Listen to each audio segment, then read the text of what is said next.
Hello বন্ধুরা, তো আজকে আমি একটা নতুন রেসিপি নিয়ে চলে এলাম। তো দেখো, আজকে ডিম দিয়ে আলুর দম তৈরি করব। তো দেখো, ফাইনালি আমার ডিম ছাড়ানো হয়ে গেছে। কুকারে আমি আলু সেদ্ধ করে নিয়ে খোসা ছাড়িয়ে নিয়েছি। এদিকে আমি ডিম ভাজা বসিয়ে দিয়েছি, আর তার সঙ্গে দেখো পেঁয়াজ, লঙ্কা, আদা বাটা, জিরে বাটা, তার সঙ্গে পেঁয়াজ কুচি, আর এদিকে আমি ডিমগুলো লাল লাল করে ভেজে নেব। আপনারা চাইলে নুন হলুদ দিয়ে ভাজতে পারেন। আমি নুন দিয়ে, হলুদটা আজকে দিইনি, শুধু নুন দিয়ে ভেজেছি।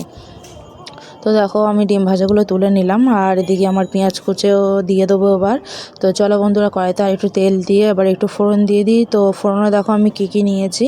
এখানে নিয়েছি এলাচ, লবঙ্গ, দারচিনি আর জিরে। এই একটু মশলা দিয়ে দিলাম যাতে একটু সেন্টটা একটু ভালোই আসে। আর এদিকে তারপরে দেখো আমি পেঁয়াজ কুচি দিয়ে দিলাম। তো পেঁয়াজগুলোকে ভালো করে নাড়াচাড়া ভালো করে একটু ভেজে নেবো পেঁয়াজগুলোকে।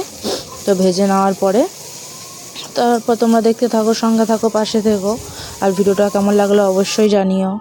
আর এদিকে দেখো, আমি পেঁয়াজ ভাজানো বসার পরেই আমার একটা পার্সেল চলে এসেছিলো। আমি সেখানেই গেছিলাম, একটা পার্সেল ভাই দিতে এসেছিলো।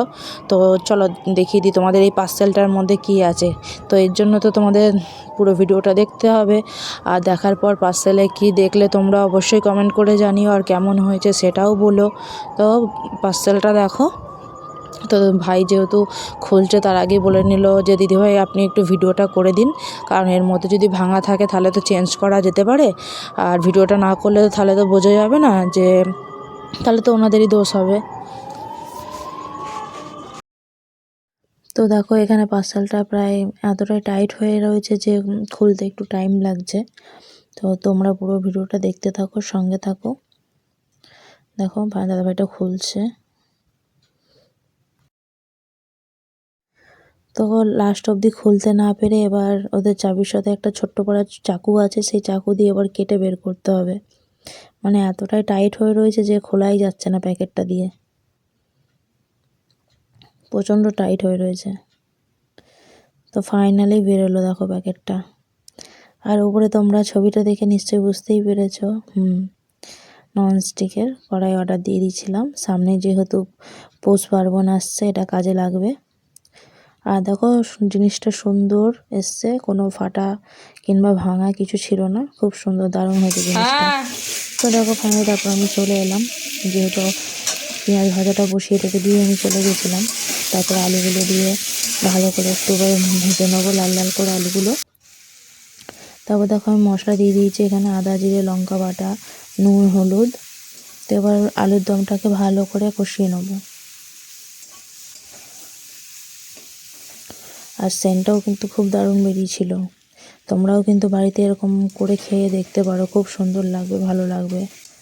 তো দেখো, কষানো যেহেতু আমার হয়ে গেছে, আর আলুটা তো সেদ্ধই আছে, আর দেখো আমি জল দিয়ে দিলাম। আর তারপরে ডিমগুলো এর মধ্যে দিয়ে দেবো। তোমরা এইভাবে করে খেয়ে দেখবে, বাড়িতে ভালো লাগবে। যখন দেখবে কোনো কিছু করার থাকবে না, তখন তোমরা এইভাবে করে খেয়ে দেখবে, ভালো লাগবে। এটা ভাতের সাথে কিংবা রুটির সাথে, দুটো জিনিসের সাথে সমানভাবে যাবে, ভালো লাগবে খেতে। তো দেখো আমি ঢাকা দিয়ে দেবো খানিকক্ষণের জন্য। তো চলো বন্ধুরা দেখে নিই ঢাকা খুলে কতটা হয়েছে রান্নাটা। তো দেখো ফাইনালি আমার রান্নাটা কমপ্লিট, আর সেন্টটাও কিন্তু খুব দারুণ বেরিয়েছে। তো এই হলো ডিম আলু দিয়ে দম। তো তারপর দেখো লাস্টে আমি ধনেপাতা একটু ছড়িয়ে দেবো, সেন্টটাও কিন্তু আরও দারুণ এসছে।